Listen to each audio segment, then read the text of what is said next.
एक तालाब था जहाँ बहुत सी मछलियाँ रहती थी। बहुत गर्मी पड़ने के कारण तालाब सूखने लगा था। अब हमारा तालाब सूखने लगा है, क्या करें जिससे हमारी जान बच सके।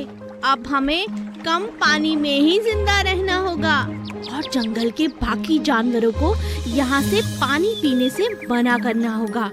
अगर सारा पानी खत्म हो गया तो हम मर जाएंगे। सभी मछलियाँ आपस में बात करती और सोचने लगती कि क्या किया जाए। अब जो भी जानवर आता मछलियाँ उसे भगा देती। चले जाओ यहाँ से पानी मत पियो। सारा पानी तुम ही पी जाओगे तो हम जिंदा कैसे रहेंगे। चले जाओ यहाँ से, हमारा तालाब सूख रहा है, तुम कहीं और जाकर पानी पियो।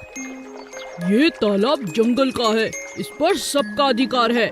मैं कहीं और क्यों जाऊं? मैं यहीं से पानी पीऊंगा। पानी पीते हुए हाथी ने कहा। एक दिन जब जंगल का राजा शेर वहाँ पानी पीने आया तब मछलियों ने सारी बात शेर को बताई। अब आप ही बताइए, अगर ऐसा ही चलता रहा तो हम कहाँ जाएंगे, हम कैसे जी पाएंगे।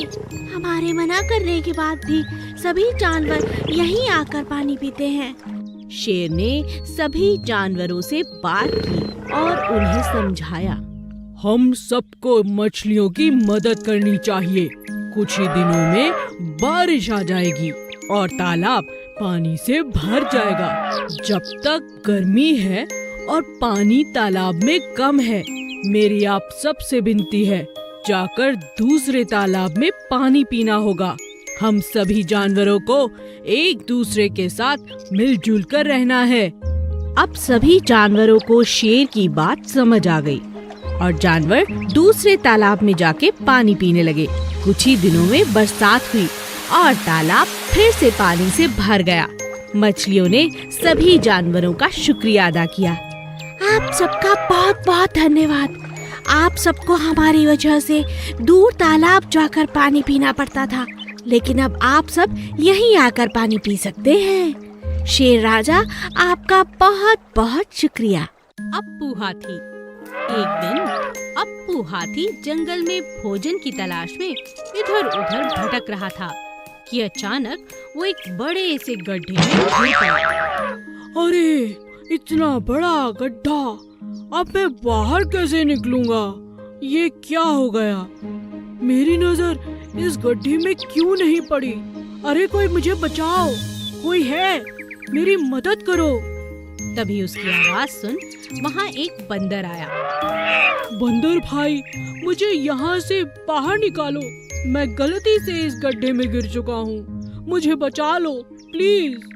अरे भाई, मैं इतना छोटा सा बंदर तुम्हें बाहर कैसे निकालूं? मगर तुम्हारी जान बचाना तो चाहता हूँ।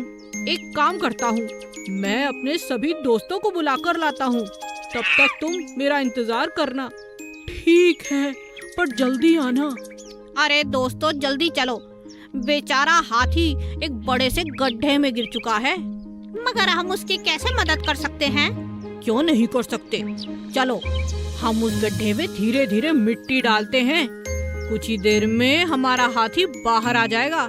चलो चलो, जल्दी करो। बंदर और उसके दोस्त जल्दी से हाथी के पास पहुँचे। तुम घबराओ नहीं हाथी, हम अभी इस गड्ढे में मिट्टी डालते हैं, ये भर जाएगा और तुम बाहर निकल आओगे। मगर कैसे? तुम्हारे हाथ तो बहुत छोटे छोटे हैं।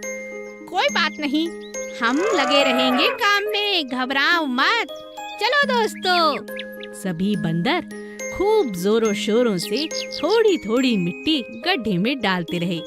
इस पूरे काम में बहुत देर लग गई, मगर उन्होंने हिम्मत नहीं हारी। धीरे धीरे मिट्टी भरती गई और हाथी ऊपर आ गया। तुम सबका बहुत बहुत शुक्रिया, तुम लोगों ने मेरी जान बचा ली। तुम्हारे हाथ भी दर्द कर रहे होंगे। तुम मेरे सच्चे दोस्त हो, तुम्हारा दिल से शुक्रिया। अरे कोई बात नहीं हाथी भाई, आज से तुम हमारे दोस्त हो। हमें अपनी पीठ पर बिठाकर एक चक्कर तो लगा दो। हाँ हाँ, क्यों नहीं, चलो चलो।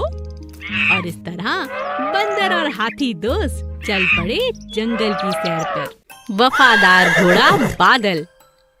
चंदन के पास बादल नाम का एक खूबसूरत सफेद रंग का घोड़ा था। दोनों एक दूसरे से बहुत प्यार करते थे।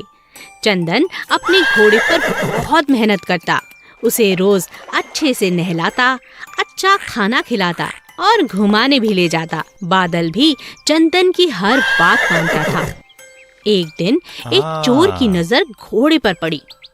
अरे, इतना सुंदर और शांत घोड़ा, इतना आज्ञाकारी है, क्यों ना इस पर साफ किया जाए अपना हाथ, क्यों ना इस बार इसे ही चुरा लिया जाए। अगले ही दिन चोर मौका पाकर घोड़े को भगा ले गया। इस घोड़े को ज्यादा दिन अपने पास रखना खतरे से खाली नहीं है, इससे जल्दी ही बेच देता हूँ, कहीं पकड़ा ना जाऊं, इसका रंग ही बदल देता हूँ।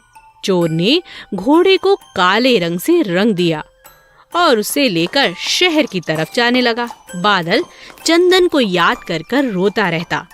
हे भगवान, मेरी मदद करो, यह चोर तो बहुत चालाक है, मुझे चंदन से दूर कर दिया, मैं उनके बिना नहीं रह सकता।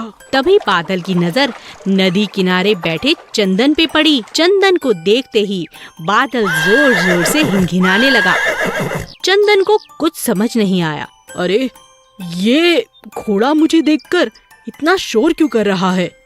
शायद ये मुझे कुछ कहना चाहता है। तभी अचानक बादल चोर को जोर से धक्का देकर नदी में कूद पड़ता है। अरे अरे, ये घोड़ा, अरे इसे बचाना होगा। चंदन घोड़े को बचाकर बाहर ले आता है, मगर यह क्या? अरे, इस घोड़े का तो रंग निकल रहा है। अरे भागो, कहीं पकड़ा न जाऊं। यह सब देख चोर दुम दबाकर भाग गया। चंदन अपने घोड़े को पहचान जाता है और बादल अपनी समझदारी से अपने मालिक के पास वापस पहुंच जाता है। भेड़ें और सियार। एक दिन एक सियार जंगल से गुजर रहा था। उसने दो भेड़ों को जोर जोर से बातें करते हुए सुना। अरे भाई, क्या बात है? शायद इनके बीच झगड़ा होने वाला है, चलो देखता हूँ। सियार एक पेड़ के पीछे छिप गया और भेड़ों को लड़ते हुए देखने लगा। मुझसे पंगा मत लो, मैं बहुत शक्तिशाली हूँ, समझी? मैं तुमसे नहीं डरती, जाओ यहाँ से, यह मेरा इलाका है। तो चलो, इसका आज फैसला हो जाए। ठीक है, मैं किसी से नहीं डरती, आ जाओ मैदान में। वाह, यह दोनों तो बहुत तगड़ी हैं, इनका झगड़ा देखने में मजा आएगा। मैं ताकतवर हूँ। नहीं, मैं ताकतवर हूँ। तुम हटो यहाँ से, ये मेरा इलाका है, मैं ताकतवर हूँ। हट जाओ, आज मैं तुम्हें छोड़ूंगी नहीं। दोनों भेड़ों में जबरदस्त झगड़ा होने लगा।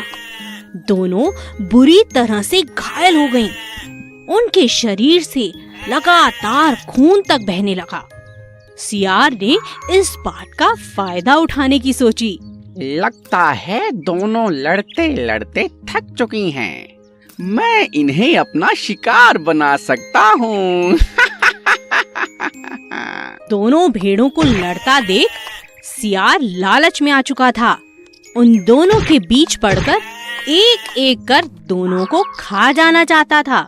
सियार ने आओ देखा ना ताओ और भेड़ों पर टूट पड़ा, लेकिन दोनों भेड़ें बहुत ताकतवर थीं। उन्होंने सियार की जमकर धुलाई कर दी। हे भगवान, मैं सोच रहा था कि दोनों को एक एक करके कई दिनों तक खाऊंगा, लेकिन ये तो मेरे ही पीछे पड़ गई। अरे छोड़ दो मुझे, मार ही डालोगी क्या? अरे छोड़ो, अरे दोनों भेड़ें बहुत ताकतवर थीं। उन्होंने सियार की जमकर धुलाई कर दी, जिससे सियार वहीं ढेर हो गया। उदास राजा शेर। एक दिन राजा शेर का मंत्री भालू जंगल में घोषणा करता है।